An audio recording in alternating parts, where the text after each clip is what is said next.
everybody. Welcome back to another episode of Black Tea, a series about Black women in advertising presented by Muse by Cleo. I am so happy to be joined here by Mychel Peoples. Hey, Mychel. Hi, greetings from London. Greetings from London. That is so dope. You are our first Black Tea episode to take place somewhere other than the US. So that's Oh, really fun. Hopefully, we can keep this thing going globally. Like, I want to see what's up with Black ad women everywhere. yeah. So tell your friends. So please tell people what you do and where you're based. Are you always in London? Is this like a small stint? So I'm in London because last year I got into a master's program in art and politics. It's a one-year program, and since it's all about like finding where those two subjects intersect and impact culture, it's a lot of like theory-based, like heavy reading of people I've never heard before and some people I've heard before. But it's all just was looking for an opportunity to enhance my like critical thinking, get really deep in those subjects. And it's kind of just been the year for those topics, honestly. And since we've all been at home for a year, it was just another productive thing to do and spend my time doing. So when I moved to London, it was mostly open. So it seemed like a good idea to move. And then we had the UK variant pop up here. And so we've been locked down ever since. I'm just trying to wrap my head around two lockdowns. How long have you been in this second variant lockdown, and how long were you in lockdown before you went to London? Like, have you had a lockdown longer than our lockdowns? As an individual, yes, because I was in New York for 8 years. So when we had our lockdown in New York, things started opening up. I think maybe mid-August.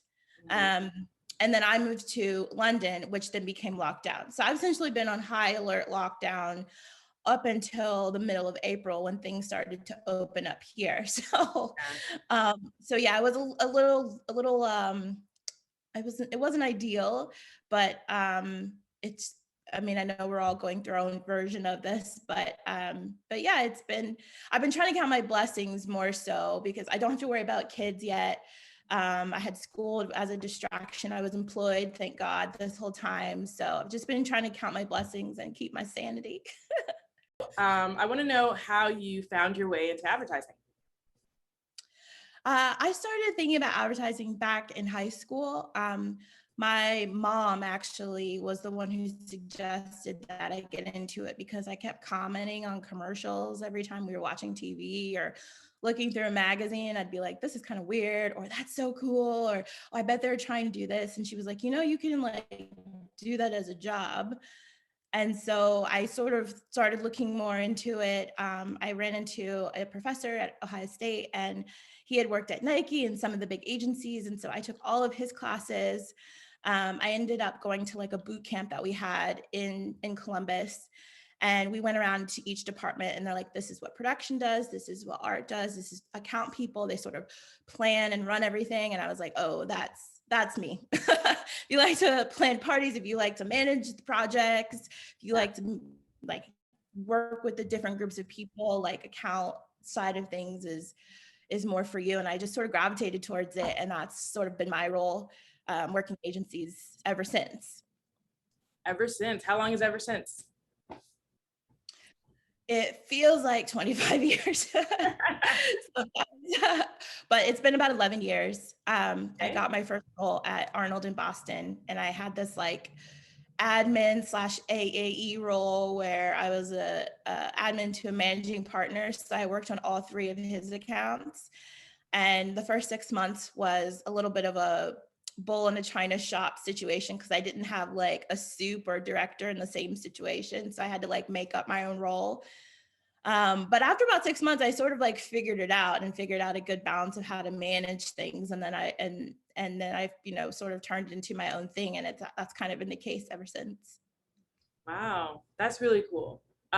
So how do you think over these past 11 years that, your experience as a Black woman has factored into the way that you work, the way that you show up for work? It's no secret that our industry isn't crazy diverse. They're trying now a little, some of them, but we still have some catching up to do. So I'm wondering if you have felt that your experience has differed in any way. Um, I would say I went into it, I think, eyes wide open about how hard I'd have to work. I think most people who choose to work in creative agencies, you sort of know you're going to have to be on some kind of grind anyways. My mom was a developer for the military, and so I would hear her talk about how hard it was and how she had to work twice as hard. So I feel like I went into like my career being like, okay, like I gotta be ready for this. I gotta be on top of everything. And then from an account person perspective, you know, there's so much there about representation, about the clients and how you look to your internal team and wanting to be this sort of like credible, strong person that's, you know, running either a small project or a large project. People want to have that faith in you. And so um, it's just been, it's been really great at times, but it's been really challenging at times because I feel like people don't want to like it's, or I guess I should say it's rare you run into somebody who's willing to like train you properly on how to do your job. And it's so much more trial and error type of industry, which is a great test to see if someone sinks or swim. But you know, why make someone sink or swim when you can just train them properly and let them do it correctly from then on. Him. Toss him a floaty. Like it's not that hard. I definitely hear you there. And I think coming from a teaching background, it's always surprising to me how little teaching goes on in other industries, especially in ours. It just feels like, you know, who comes out the gate ready to rock? You know, I think it's just honestly a matter of people just feeling like they've come out the gate ready to rock. I don't think anyone actually is successfully swimming when they're thrown into that situation blind. I think I wonder if this has been your experience too, but as a Black woman, we are a little bit more, or I'll speak for myself, I've found that I am a little bit more realistic, or at least in my mind, it comes off as realistic to me about my experience in advertising. That can sometimes turn itself into that ugly monster of like, do I belong here? Am I as good as everyone else? You know, when everyone else is walking out with their chest puffed out, like everything I do is right. And when you're like more honest with yourself in that, it can be tough sometimes. I'm wondering if you've ever felt like that push and pull. And if so, how do you manage it? I've definitely felt that. I've been in situations where like a manager will be like, you do so much right. You do everything right. I love the way you package things. The team loves working with you. The clients love you. But you know, there's just, you know, this one or two things that you could do better to take you to that next level. And then it'll be something like, I don't know, something like really tactical, like onboarding a new client into the agency or something like that. That's like totally wild, where you're like, I'm not always in the opportunity to do that. Love to, and I have at this point, but like at the time it was like, I'm down to do it, but I feel like I've maybe proved myself on my team where that shouldn't be a stipulation for me moving ahead. Instead, an opportunity like, you've done such a great job. Let's give you this new cool thing to try and do and see how you do from there. So it's like the pressure to try to prove yourself is hard, and it's a lot sometimes, and it could be a bit demoralizing. And thank God for the couple of friends I have had in agency life who have been like, you're not crazy, your boss just sucks. And so, but honestly, what I've tried to do, and this is a little bit like early on, is I just started like realizing that I can't rely on people to give me an opportunity. I have to sort of just take them. And so we've been lucky enough in our generation of agency life where there's been so many things emerge, like social media and how we work with influencers, and, you know, what does digital look like? Oh, I'll look into influencers and, you know, deep dive for people and check that process out. Or I'll look into like what's going on in social media with brands. And, you know, back in my early days, I worked on Progressive, and at the time, Flo, it was a big question of like, does she tweet? Does she like have a voice on social media? So I got to be a part of that. And so when I've moved on and have different interviews, people are like, your resume is crazy. so that I could set myself up to have opportunities down the road where hopefully one day I can like really just pick my job and be like, I want to be, CMO at whatever brand I feel like it. So that's sort of the long-term goal. Yeah. How does this degree that you're pursuing factor into that? Are you looking to, make a pivot? Are you looking to expand your career into a different direction? What's the goal? It's honestly a loaded question right now. On It's one okay to not hand, it's know. totally applicable to yeah, I know it's a topic I think about so much right now. On one hand, it's completely applicable to working in agencies, especially the more senior you get and the more you're thinking about things from a higher level perspective and maybe more brand strategy.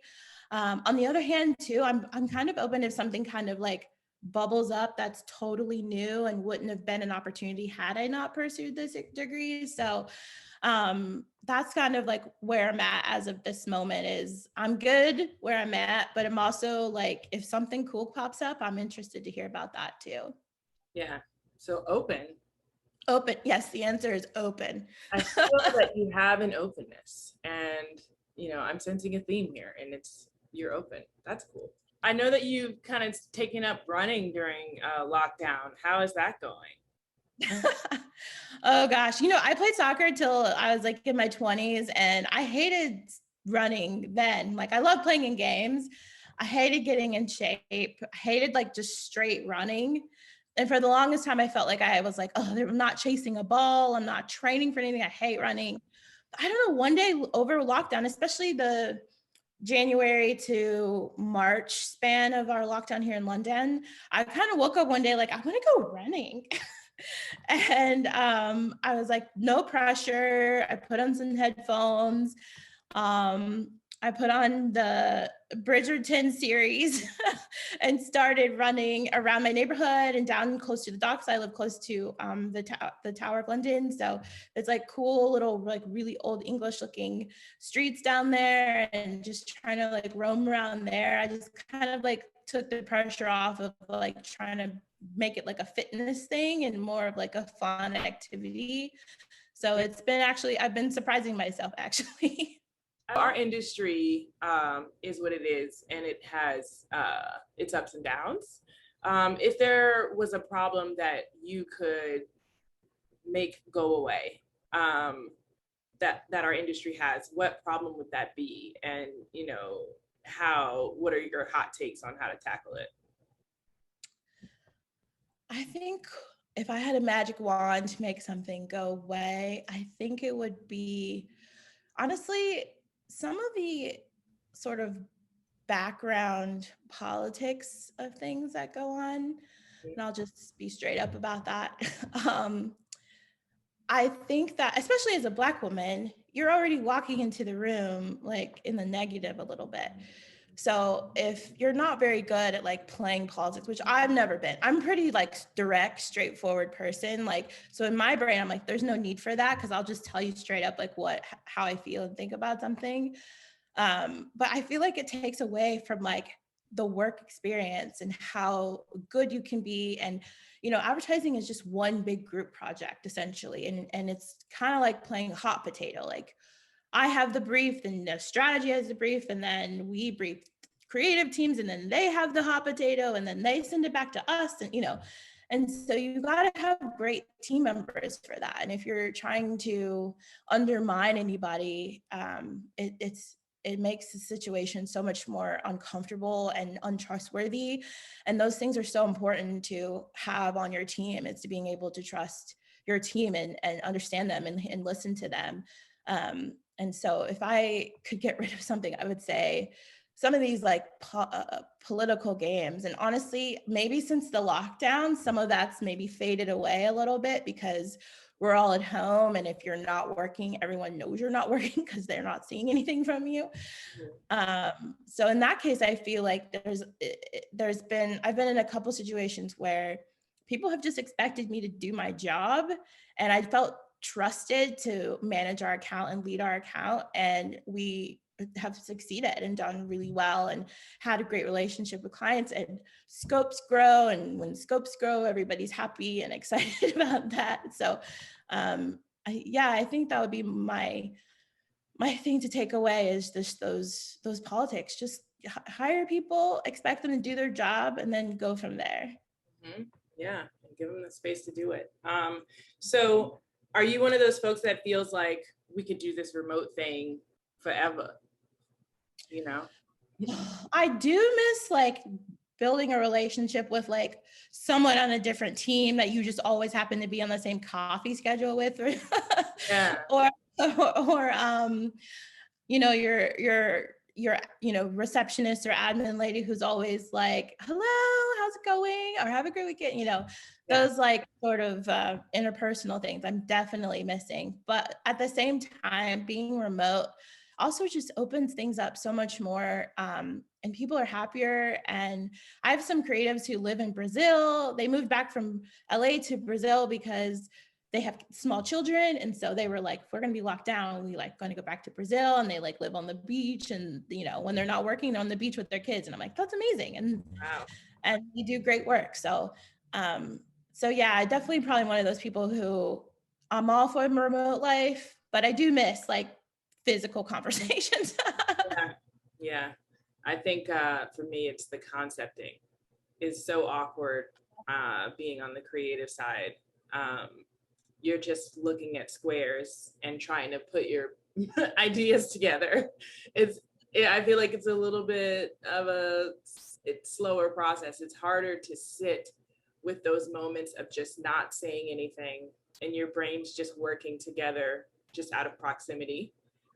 When there's moments of pause on, virtual conversations, you feel like you have to fill it. It's like, you know what I mean? Like, rather than just like having the experience and sitting there and waiting for an idea to come to you. So I'm also down with that. Like, I really like having my own space, being able to move about, balancing my life and my work the way that I want to. But I also feel like it's made it harder to untether, because everything is right here, and you don't have the separation of even just walking from the office to home, or like commuting, or that break of like, for this 20 minutes I'm not thinking about this, has been like, I've had to be more intentional about carving out those moments, without having like a reason, like, oh, I gotta hit it before this traffic, there's not anything to blame it on. It just has to be like, I gotta hit it because my sanity depends on it. So it's an interesting place to be. Okay, I want to ask you about your dream Black woman dinner party. Well, let's say brunch instead of dinner party guests. Like, who is your dream team of like, what of Black women that you would love to just have brunch with? This is the best question of the day. Okay. I think first off, I gotta go with like Serena and Meghan Markle. Okay, yes. Because I love Serena, and Meghan. I think Meghan needs us stand up for her and have her back. I would also want to have Issa Rae. She's just so cool and creative and talented. I would also want to have, Tiffany Cross. I love her. She's on MSNBC. She's a journalist. Obviously, Beyonce will be there at the head of the table.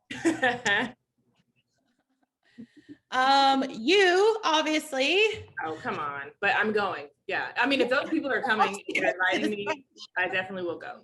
I want you to have a chance to sort of brag on your career. You've had an 11-year career so far. You've obviously been knocking people's expectations out of the park, just from your own accounts, what you've told me so far. Is there a career accomplishment that you're most proud of, that you, when you think back on it, was like, you know what? I am dope, like, for that?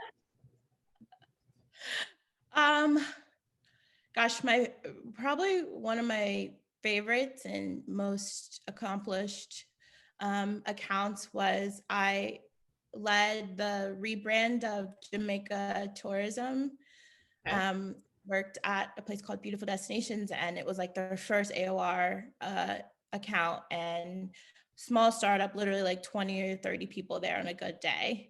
And I was the main day-to-day account person, me and my boss Ross. And it was like soup to nuts rebrand, new strategy from the strategy team, new creative platform, and then lots and lots of content shoots. So I probably covered like 95% of Jamaica in a van or on foot in some cases, in terms of like shoots.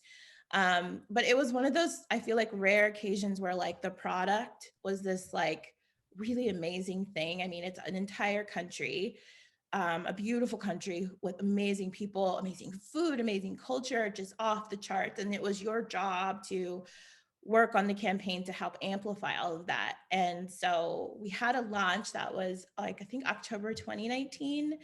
The platform's Jamaica, Heartbeat of the World. And we had a Super Bowl spot that ran locally, but that still counts. Yeah. But I feel like it was one of my most accomplished situations because it was super challenging. There's a lot of pressure. Tourism, I think, is like 55% of Jamaica's like country's revenue. So it was really important to not just our clients, but like their government on what the campaign was looking like. And then on top of that, we got to go to Jamaica all the time and like get immersed in the culture. And my background's not Caribbean. According to Ancestry, it's mostly Nigerian, but so a lot of that Caribbean culture was really new to me. And so just being able to like learn about it, get immersed in it, and then talk about it for work, it just, I think, just sort of fulfilled like the type of job and why I got into that this type of role on the account side, but also wanting to work in advertising. So I don't know if I'll get another opportunity like that again. It was a lot of work, but it was almost worth it on the end because of what it was about and what it was for. Yeah. When you mentioned that you'd done 23andMe, I thought, that's really cool. I feel like one of the ways in which people don't think about oppression of Black Americans is how much we lost in the form of heritage and history and lineage. You know what I mean? Like that is something that is so invaluable. I think, I went to college and I had a major circle of a lot of immigrant friends, and it was, and I remember going to this talk once about like, Africans and African Americans kind of having this conversation, and I was moved to tears when they were talking about just the access that they have to their traditions, their customs, their strengths as a people. And it's like, I want that, you know what I mean? And that's something that was intentionally kind of taken away from our ancestors, spreading them out and mixing up, what language they spoke and things like that. And the richness of experience that comes from having a tie back to like, I'm from this place and, these are my people and we've been here for hundreds of years, I think is something that's so beautiful. So that's cool that you found out. And I'm glad that it gave you like a level of specificity, because I've been afraid to do that. And it tells me like, oh, somewhere in West Africa. And I'm like, why did I pay $26 for this? I'm glad to hear that it gave you some more answers than that. Cause I'm like, if I'm gonna give away my DNA, I need you to tell me something real. Yeah.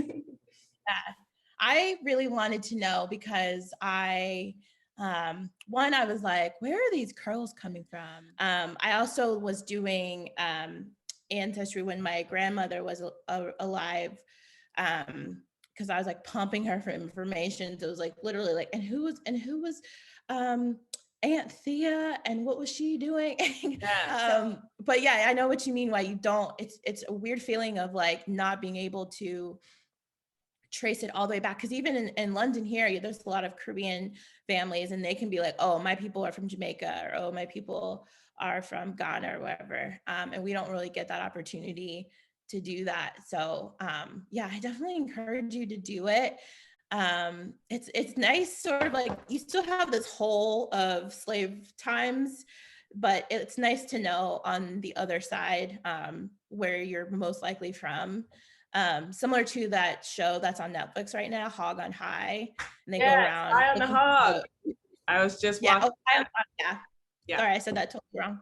But yeah, I mean, the first episode alone, I was sobbing. I did not expect the emotions. I'm like, guys, I thought we were going to be talking about grits or something. Like, it was really real. Bawling my eyes out. And I'd actually done for school now, I had actually done a paper on, the question was like, what do you know, what would you challenge about racial oppression or something like that, that might change your mind or something like that. So I started talking about how the